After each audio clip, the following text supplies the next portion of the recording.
पुलवामा किसने होने दिया? जी। सवाल पुलवामा किया का नहीं है, तो क्या ये करने दिया गया ताकि इस शहादत के एटीएम को चुनाव में भूलना होगा? ये सवाल सत्यपाल मलिक उठाते हैं और उस सवालों को बल मिलता है। पुलवामा हमले के तत्काल बाद शाम को हमने प्रधानमंत्री नरेंद्र मोदी से कहा कि यह हमारी गलती से हुआ है, तो पीएम मोदी ने कहा कि अभी तुम चुप रहो। इसका मकसद चुनावों में सरकार और बीजेपी को फायदा पहुंचाने के लिए पुलवामा हमले का सारा ठीकरा पाकिस्तान पर फोड़ना था। मुझे ये बाद में एहसास हुआ। पुलवामा हमले के तत्काल बाद शाम को हमने प्रधानमंत्री नरेंद्र मोदी से कहा कि यह हमारी गलती से हुआ, तो पीएम मोदी ने कहा कि अभी चुप रहो। राष्ट्रीय सुरक्षा सलाहकार एनएसए अजीत डोभाल ने भी पुलवामा हमले पर चुप रहने को कहा था। पाकिस्तान से 300 किलो आरडीएक्स लेकर गाड़ी जम्मू कश्मीर के गांवों में 10-15 दिन घूमती रही और किसी को कुछ पता नहीं चला। ये खुफिया विभाग की बड़ी नाकामयाबी थी। अशोक सर, आपका बहुत बहुत स्वागत है। अगर सतपाल मलिक को ये सब कुछ पता था तो ये बयान अब क्यों नहीं आया? अब क्यों आया? पहले उन्होंने कुछ क्यों नहीं कहा? सवाल ये है कि जब उनको कहा गया चुप रहने के लिए, मेरी सतपाल मलिक से बात नहीं हुई। मैं एक इन्फरेंस सोच के बता रहा हूं। मतलब ऐसा हो सकता है कि शायद उन्हें लगा होगा कि राष्ट्रीय सुरक्षा का कोई मसला है, इसलिए मुझे चुप रहना है। लेकिन उन्होंने अपने इंटरव्यू में ये भी कहा आगे कि ऐसा अब ऐसा लगता है कि उसका राजनीति में फायदा लेने के लिए ये किया गया है। ये अब उन्होंने बोला। जी देखिए प्रज्ञा जी, पुलवामा हमले के बाद कई बातें आई, कई बातें गई, कई अधिकारियों से मेरी बात हुई, दबी जुबान में उन्होंने बहुत कुछ मुझे कहा। लेकिन ये मामला राष्ट्रीय सुरक्षा का होता है और 40 लोगों की शहादत का है, इसलिए हियर से या किसी ने कह दिया, इसके लिए पत्रकारिता, एक जिम्मेदार पत्रकारिता की हैसियत से हम उसको खबर नहीं बना सकते थे। लेकिन ये कहने वाला आदमी कोई ऐरा गैरा नत्थु खैरा नहीं है। ये राज्यपाल थे जब वो ये हादसे हुए हैं, और इन्होंने एक बार नहीं, उन्होंने कई बार ऐसी बातें कही है। और उनके कही हुई बातें पे ना सरकार ने, ना कभी पीएमओ ने, किसी ने खंडन भी नहीं किया अभी तक की।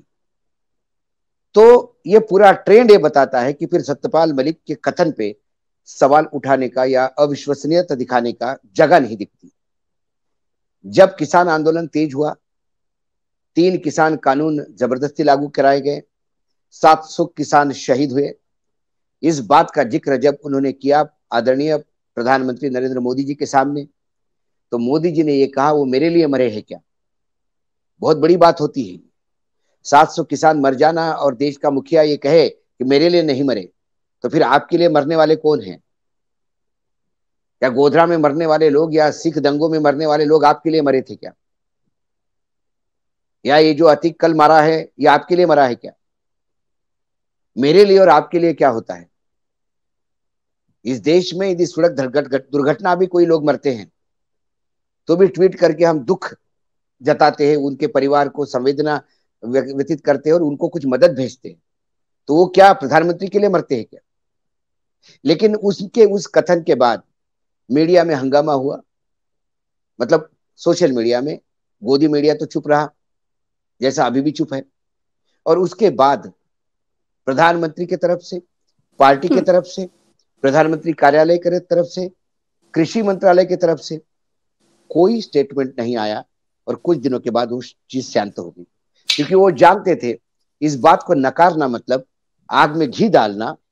फिर ये जो सत्यपाल मलिक है ये कुछ और बोलेगा।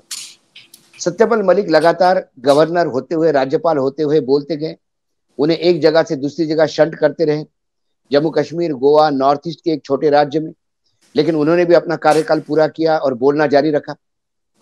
जो उसी इंटरव्यू में गोवा के एक भ्रष्टाचार की बात है कि प्रधानमंत्री जी मुझे बार बार फोन करके बोल रहे थे कि उस आदमी को तो मिला क्या? क्या प्रधानमंत्री जब कोई बात कहता है और राज्यपाल कहता है तो क्या प्रधानमंत्री और पीएमओ का दायित्व तो नहीं कि दूध का दूध, पानी का पानी किया जाए?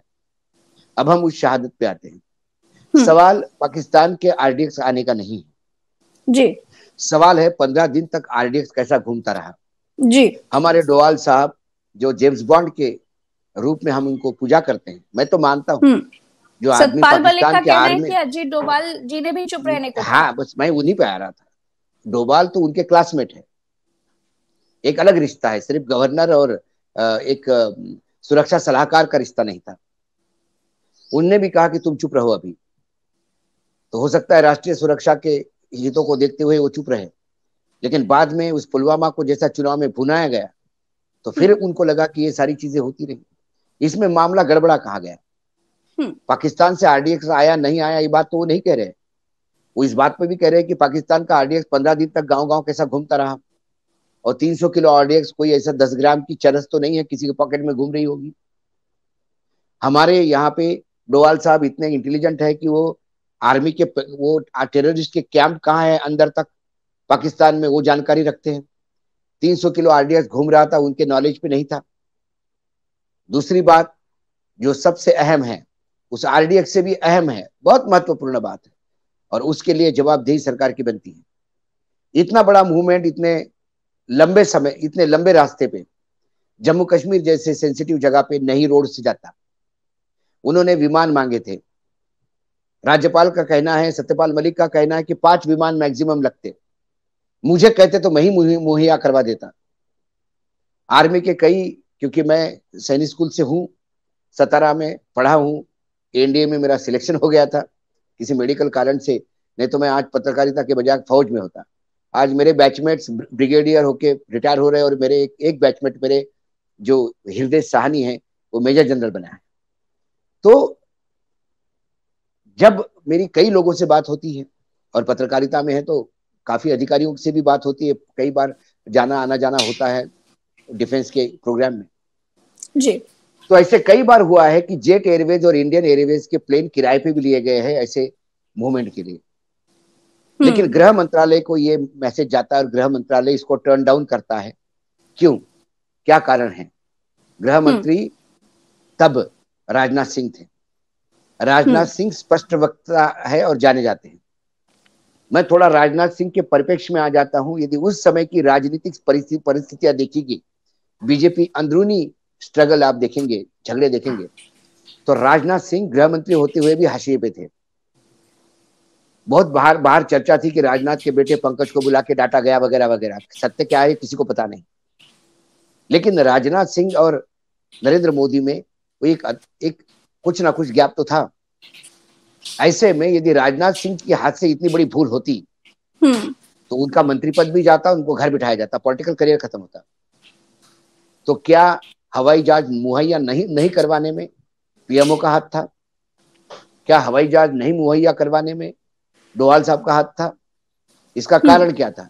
इसकी जवाबदेही कौन देगा? क्योंकि 40 लोग, 40, एक सेकंड प्रज्ञा, 40 शहादत का सवाल है।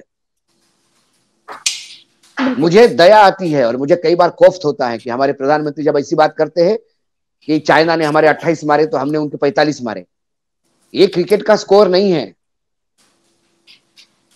ये आईपीएल की मैच नहीं है साहब।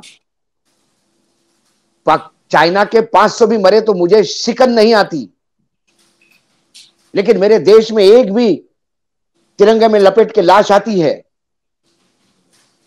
तो 545 करोड़ लोगों की आंखें नम हो जाती हैं, चाहे किसी भी देश और धर्म का हो, क्योंकि मरने वाला किसी का पति है, किसी का बेटा है, किसी का बाप है, एक परिवार समाप्त हो जाता है एक शहादत से। और ये सवाल बहुत वाजिब है कि उन 40 जवानों की जान बचाई जा सकती थी।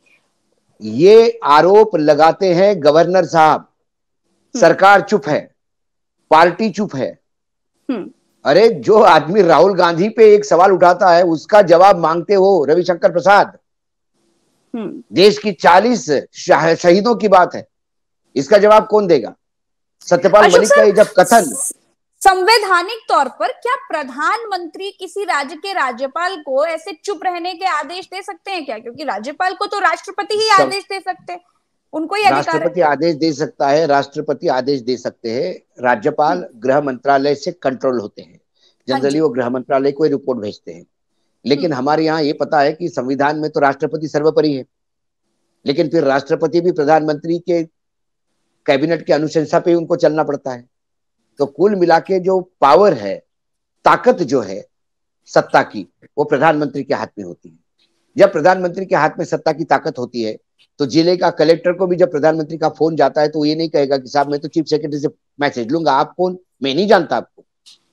वो तो प्रधानमंत्री का फोन जाते से उठ के खड़ा होगा बेचारा, क्योंकि उसे पता है कि इस देश का संविधान, जो सत्ता की ताकत है वो प्रधानमंत्री के हाथ में होती है।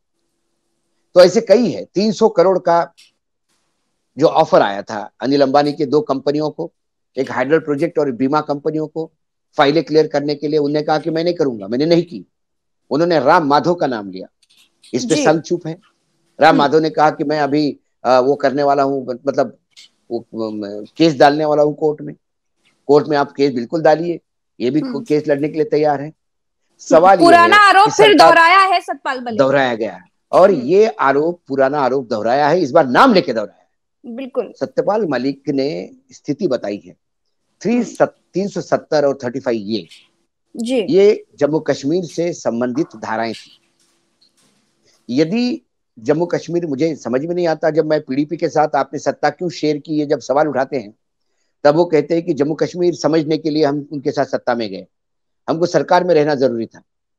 और जब आप वहां सरकार में थे और राज्यपाल शासन था, वहां राष्ट्रपति शासन था, राज्यपाल सर्वेसर्वा थे, तो 35A और 370 हटाने के पहले राज्यपाल को विश्वास में तक नहीं लिया गया।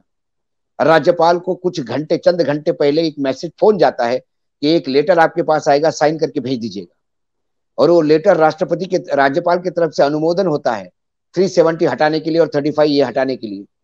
और उसके बाद वो पार्लियामेंट में जाता है, क्योंकि राज्यपाल के पत्र के बगैर वो पार्लियामेंट में जा नहीं पाता, लीगल कॉन्स्टिट्यूशनल क्राइसिस आते, तो उस राज्यपाल को विश्वास में भी नहीं लेते। तो फिर वो राज्यपाल को आपने पपेट बना के रखा था। जम्मू कश्मीर जैसे संवेदनशील राज्य में 1947 से लेकर आज तक एक जो नासुर बना हुआ है हमारे यहाँ, एक हमारा परमानेंट प्रॉब्लम है, वो वहां पे आपने गवर्नर रखा, क्योंकि ये सरकार वर्तमान में जो ये 2 लोग हैं, ये किसी को कुछ मानते नहीं। जब नोटबंदी हुई तब एक कैबिनेट का डिसीजन बताया गया, लेकिन कैबिनेट का डिसीजन नहीं था, कैबिनेट को इन्फॉर्म किया गया था। कैबिनेट बुलाई गई थी, सबके फोन बाहर रखे गए थे और इन्फॉर्म किया गया था कि क्या हम ये करने जा रहे हैं। पूरी कैबिनेट कव्वालों की टोली है, मैंने पहले भी कहा, 2 गाते हैं और बाकी तालियां बजाते हैं। उसमें एक ने जरूर पूछा था, गडकरी जी ने, कि क्या आपने सोच विचार करके ये डिसीजन लिया। उन्होंने गडकरी की तरफ देख के कहा कि हाँ, सोच विचार करके डिसीजन लिया। कैबिनेट अंदर ही रह गए, उनके फोन बाहर थे, लोग अंदर बैठे हुए थे, और प्रधानमंत्री जी ने बाहर देश को आके संबोधित किया। वो कैबिनेट का डिसीजन नहीं था, वो कैबिनेट को इन्फॉर्म किया हुआ, इन्फॉर्म करके प्रधानमंत्री ने वैयक्तिक लिया हुआ डिसीजन था। लेकिन संवैधानिक रूप से तो कैबिनेट का ही माना जाएगा। जब ये कहते हैं, मतलब सुप्रीम कोर्ट में तक अफिडेविट, झूठ अफिडेविट दिया जाता है। जब सुप्रीम कोर्ट में जब ये नोटबंदी का मामला आया, तब सरकार ने ये कहा, आरबीआई ने अफिडेविट दिया कि 6 महीने से सरकार और वित्त मंत्रालय और आरबीआई नोटबंदी के बारे में सोच विचार कर रहे थे। उसमें सिर्फ एक जज साहिबा थी जिसने कहा कि आपने तो दिमाग, आरबीआई ने तो दिमाग लगाया ही नहीं, और उन्होंने कुछ लेटर साइन किए, लेकिन फिर बहुमत होता है। और उसके बाद वो जो मुख्य अध्यक्षता जिस पीठ की जो कर रहे थे, वो रिटायर्ड हो गए, और उसके बाद वो गवर्नर बनाए गए आंध्र प्रदेश के।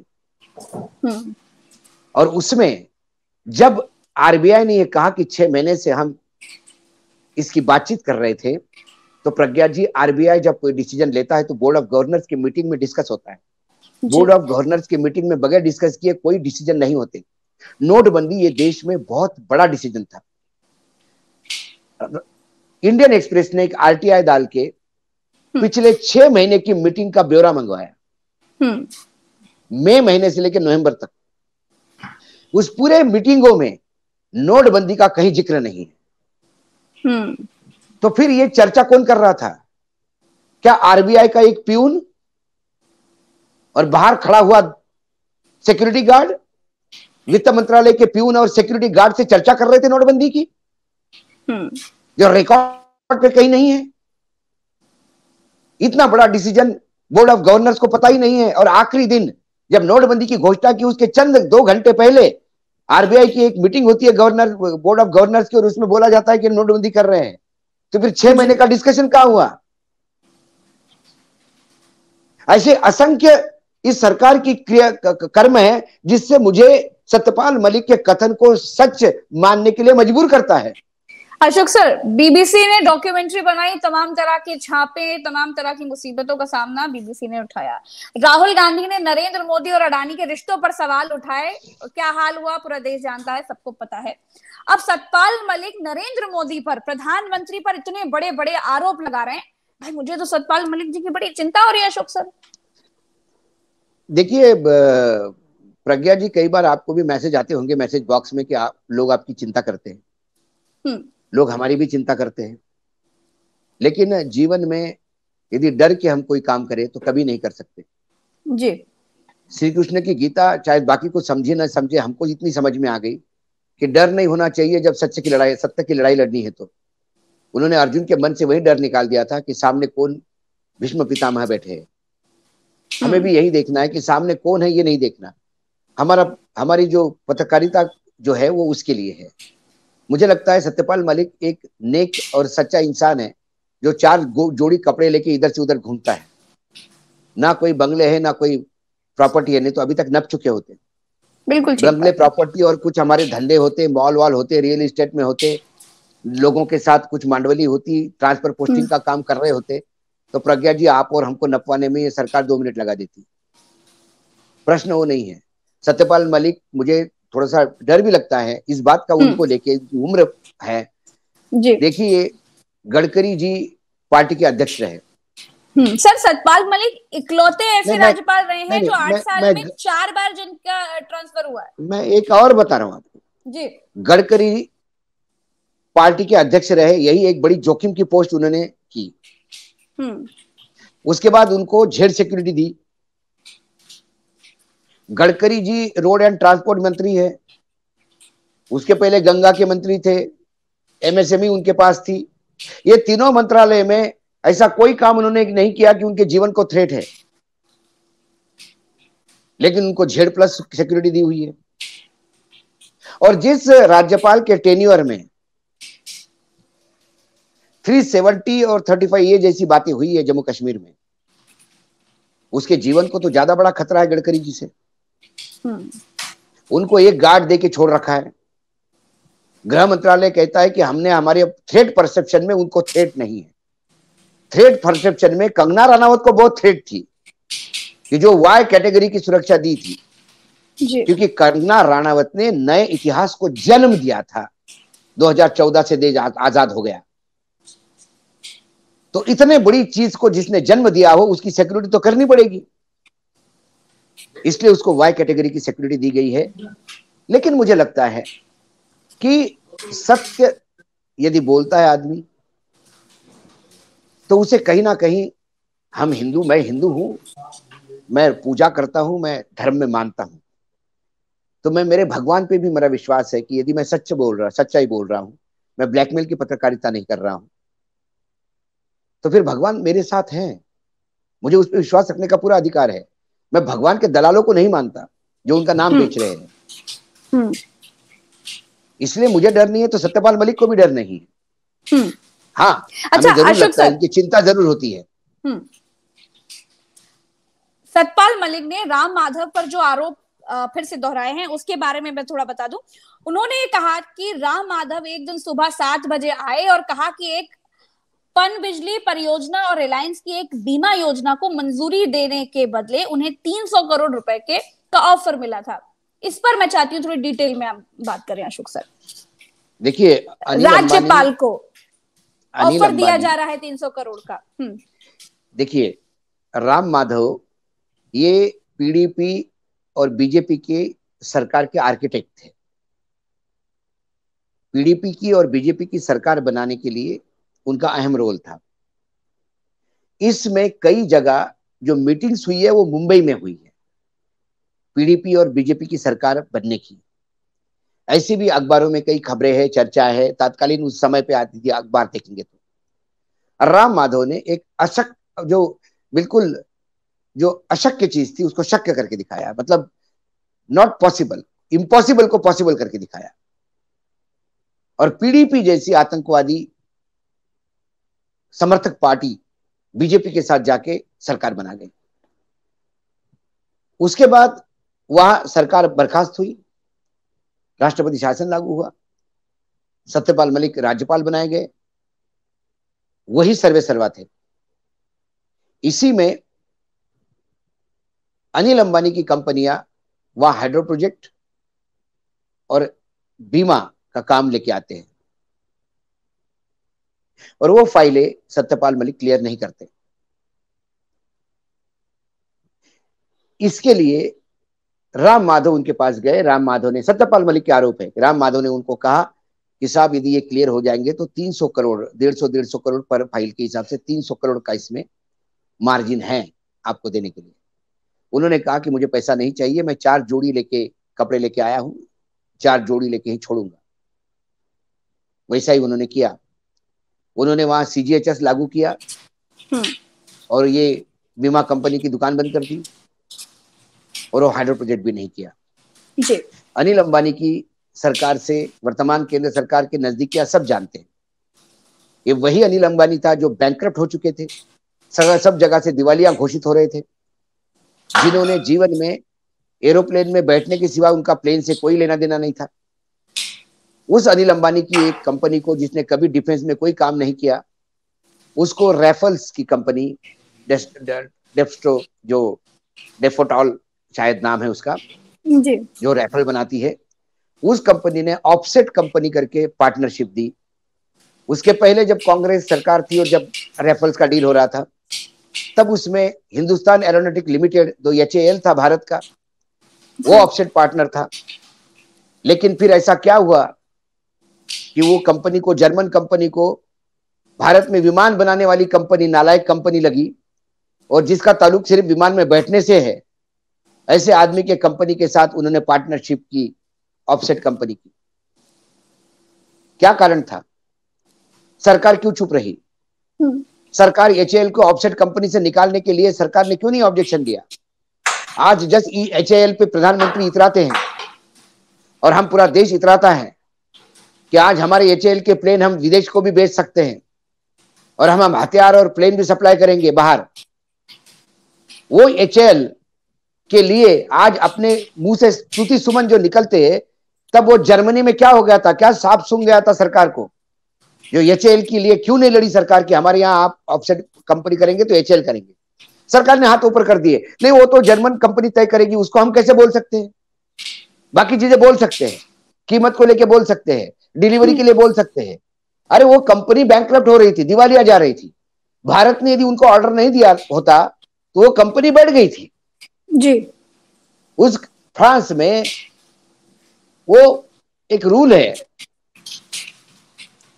कि यदि कोई आप बाहर ऑफसेट कंपनी के साथ कॉन्ट्रैक्ट करते हैं या कोई बाहर ज्वाइंट पार्टनरशिप करते हैं या टेक्नोलॉजी ट्रांसफर करते हैं, तो यूनियंस को, लेबर यूनियंस को कॉन्फिडेंस में लेना पड़ता है जी। उस कंपनी ने लेबर यूनियन को लिखे हुए पत्र इस देश की सरकार को नंगा करते हैं। लेकिन फिर बार बार कहा जाता है कि सुप्रीम कोर्ट ने हमको क्लीन चिट दी। सुप्रीम कोर्ट में इशू राइफल के कीमत का था, राइफल में हुए भ्रष्टाचार का नहीं था। सुप्रीम कोर्ट ने कहा कि राइफल की कीमत तय करना सर्वोच्च न्यायालय का काम नहीं है। उसी में इन्होंने अपने को क्लीन चिट मांग ली।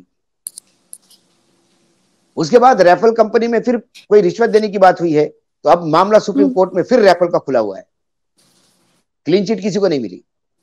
तो मैंने कहा ना कि ऐसी कई चीजें हैं जो इस देश में हुई है। तो वो अंबानी, ये पूरा राइफल का मतलब बताने का ये था कि अंबानी कितना नजदीक है, अनिल अंबानी। बिल्कुल। तो उस अनिल अंबानी के लिए यदि राम माधव ने काम किया होगा तो उसमें एक सच्चाई दिखाई देती है।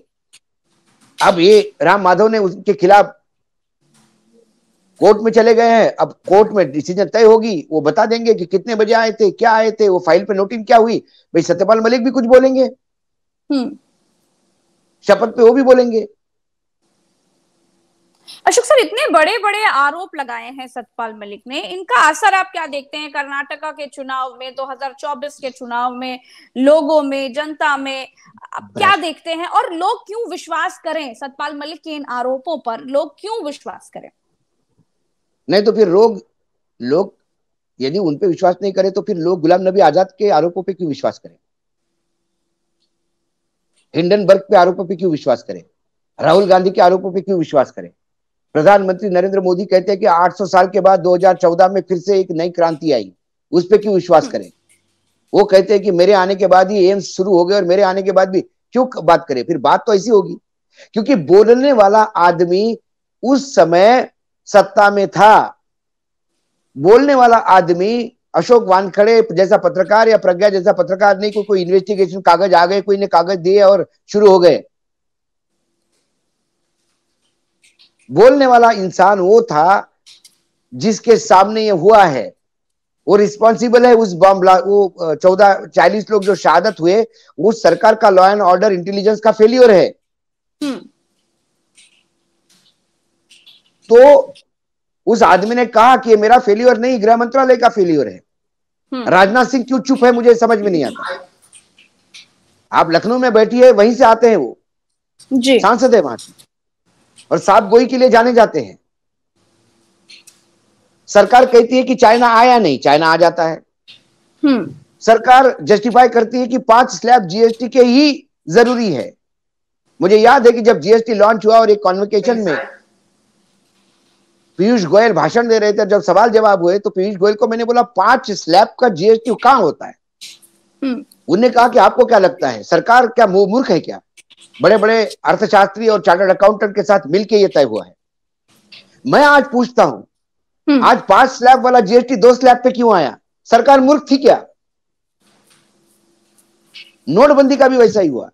नोटबंदी से टेररिज्म खत्म हो जाएगा, टेररिज्म क्या खत्म हो गया? नोटबंदी से कैशलेस ट्रांजैक्शन बढ़ जाएंगे।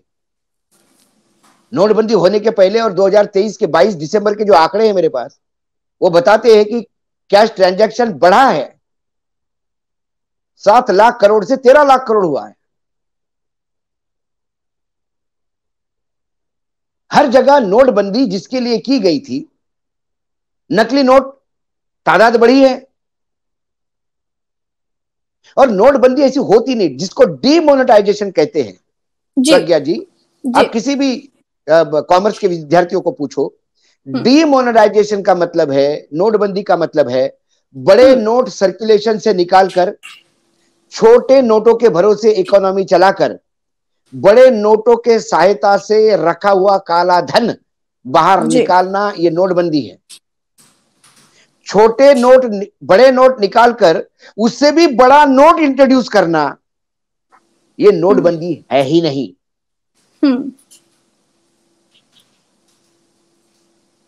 ये कुछ अलग बंदी है। सर, ये सवाल उस वक्त पत्रकार भूल गए थे जब नोट के अंदर चिप ढूंढ रहे थे। ये सवाल पूछना चाहिए था। आज तो भी सतपाल 2000 का बात नहीं कर रही हूँ, आज भी सतपाल मलिक के मसले पर जिस तरह से मीडिया ने चुप्पी साधी हुई है, देश के प्रधानमंत्री पर इतने बड़े आरोप लगाए जा रहे हैं और देश का नेशनल मीडिया चुप है, ये बहुत बड़े सवाल खड़े करता है देश के लोकतंत्र पर। बिल्कुल करता है सवाल। जहां प्रधानमंत्री अपने आप को महिमा मंडित करते हैं ये बताने में कि वो आम काट के खाते हैं कि चूस के खाते हैं, और एक सबसे बड़े देश के माने हुए पत्रकार पूछते हैं कि आप पर्स में कितना पैसा रखते हैं, उससे देश की समस्या हल होने वाली है। सवालों का जवाब देते कहां हैं? 2014 से लेके जो प्रेस कॉन्फ्रेंस ही नहीं करते और इंटरव्यू करने के लिए भी उनको, मतलब कई बार दया भी आती है मुझे गोदी पत्रकारों पे, कि अरे इतना सुबह से लेके तलवे चाट रहे हो 2014 से लेके आज तक, लेकिन तुम में से एक को भी उन्होंने इस लायक नहीं समझा कि आप इंटरव्यू लो उनका। उन्होंने अक्षय कुमार को बुलाया फिल्म इंडस्ट्री से, और अक्षय कुमार बेचारा क्या करेगा, परफॉर्मिंग आर्टिस्ट है, जो स्क्रिप्ट देता है वो पूछता है। पूछने का तरीका एक पत्रकार जैसा हो सकता है क्योंकि एक्टर है बेचारा, तो उसने लहजे से पूछा। तो प्रश्न ये है फिर घुमा फिरा के कि ये जो आरोप लगाए हैं, आरोप किसने लगाए ये मायना रखते हैं। ये आरोप लगाया है सत्यपाल मलिक ने, जो गवर्नर थे तब, राज्यपाल थे जी। इसलिए उसमें सच्चाई आती है। 40 लोगों के शहादत की जिम्मेदारी, यदि गलती हमारी है तो इसकी जिम्मेदारी तय होनी चाहिए। 40 परिवार ये से बहुत जुड़े बड़ी 400 बात और है कि परिवार। पूर्व राज्यपाल ये कह रहे हैं कि वो कह रहे हैं कि गलती हमारी थी, हमारी वजह से ऐसा हुआ, 40 जवान शहीद हाँ, हो गए, और प्रधानमंत्री उनको कह रहे हैं कि अभी तुम चुप रहो। ये बहुत बड़ी अब चुप बात है, रहो।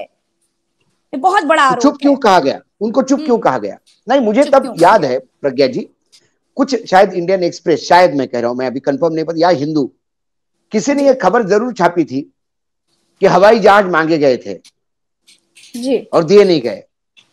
लेकिन तब इन 40 की हत्या का इतना बड़ा यूफोरिया खड़ा कर दिया था देश में, और पाकिस्तान को विलन बनाकर भारत पाकिस्तान कर दिया था, और उसके बाद सर्जिकल स्ट्राइक। स्ट्राइक। ये तमाम चीजें, उस समय यदि कोई पूछता कि ये भाई एयरपोर्ट ये प्लेन क्यों नहीं भेजा, तो वो दोषद्रोही पाकिस्तानी, चाइनीज घोषित होता।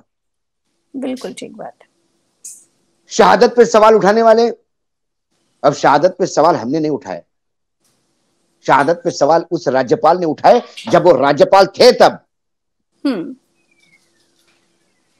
तो आज उसकी जवाबदेही तय होनी चाहिए। प्रधानमंत्री के सिक्योरिटी में जरा चूक हो जाती है पंजाब में, प्रधानमंत्री रोड से उतर के बाहर आते हैं और एयरपोर्ट पे बाइट देते हैं कि मैं जिंदा वापस जा रहा हूं। सिर्फ कुछ किसान आंदोलनकारी रोड पे आ जाते हैं तो प्रधानमंत्री को लगता है कि वो जिंदा जा रहे हैं, पुनर्जन्म होकर जा रहा है जी। उसमें भी वो अपने हत्या की साजिश देखते हैं, और उसके बाद कई अधिकारी नप जाते हैं जी प्रधानमंत्री के सिक्योरिटी के लैब्स में। यहां एक गलती गृह मंत्रालय की हुई और कोई नपने को तैयार नहीं। उन 40 शहादत का हिसाब देना होगा, सरकार को देना होगा। गृह मंत्री, तत्कालीन वर्तमान रक्षा मंत्री, इनको इस बारे में आवाज करनी होगी। क्या वो हवाई जहाज नहीं देना चाहते थे? क्यों नहीं दिए गए? सरकार के पास पैसा नहीं था, हवाई जहाजों ने जाने से मना कर दिया था। हाल ही में अभी जब एक पूर्वांचल का एक्सप्रेस वे का उद्घाटन हुआ, उस पे प्लेन उतारे गए, प्रधानमंत्री स्वयं एक प्लेन से उतरे और बताया जा रहा था कि कैसा हाईवे बना जिसपे विमान उतर सकते थे। तब बड़े बड़े कार्गो प्लेन और जो बड़े प्लेन है जो पर्सनल ट्रांसफर करते हैं यहां से वहां तक आर्मी के, उनमें से एक प्लेन यूज किया जाया होता तो शायद पूरा का पूरा प्लेटून ही चला जाता प्लेन से। 5 प्लेन की भी जरूरत नहीं होती। एक प्रधानमंत्री के शो को महिमा मंडित करने के लिए 4-4, 5-5 प्लेन काम में लगा सकते हैं और घंटों एक्सरसाइज हो सकती है। एक 4 घंटे की एक्सरसाइज से ये तमाम जवानों की जान बख्शी नहीं जाती थी। तो सवाल ये है, पुलवामा किसने किया ये नहीं। अब सत्यपाल मलिक के जो रहस्य उद्घाटन किया उन्होंने, जो पर्दा उठाया है कुछ चीजों से, अब अहम सवाल देश के सामने लेकिन बड़ी देर कर दी, बड़ी देर कर दी सत्यपाल मलिक ने। पुलवामा किसने होने दिया? जी, सवाल पुलवामा किया का नहीं है। हो सकता है पाकिस्तान से RDX आया हो, जी, हो सकता है पाकिस्तानियों ने किया हो, तो क्या ये करने दिया गया ताकि इस शहादत के ATM को चुनाव में भूनना होगा? ये सवाल सत्यपाल मलिक उठाते हैं और उस सवालों को बल मिलता है क्योंकि सब चुप है, कोई बोलने को तैयार नहीं। सत्यपाल मलिक ने इतना क्यों बोला? देर आया दुरुस्त आया, यही कह सकते हैं हम। सुबह का भटका हुआ शाम को वापस आता तो उसको मलिक कहते, यही कह सकते हैं हम। जी। हो सकता है किसी पत्रकार ने उनको पूछा ही नहीं अभी तक, करण थापर ने पूछा तो उन्होंने बोल दिया। और भी कोई चीजें कोई पत्रकार पूछे तो और भी कुछ चीज बता सकते हैं वो। मैं भी प्रयास करूंगा उनको मिलने का, हालांकि मैं व्यक्तिगत रूप से जानता नहीं हूं, लेकिन मैं इसी सवाल को पूछूंगा कि इतने दिन तक आप चुप क्यों रहे सर? ये सवाल भी मैं पूछूंगा उनसे, और जब जवाब मिलेगा तो मैं बाकायदा, प्रज्ञा प्रॉमिस करता हूँ, आप ही को फोन करके बोलूंगा, प्रज्ञा जवाब मिल गया है, मैं आपके पास आना चाहता हूँ, आपके channel. Thank you so much sir, बहुत बहुत शुक्रिया आपका, बहुत बहुत शुक्रिया सर समय देने के लिए। नमस्कार। धन्यवाद।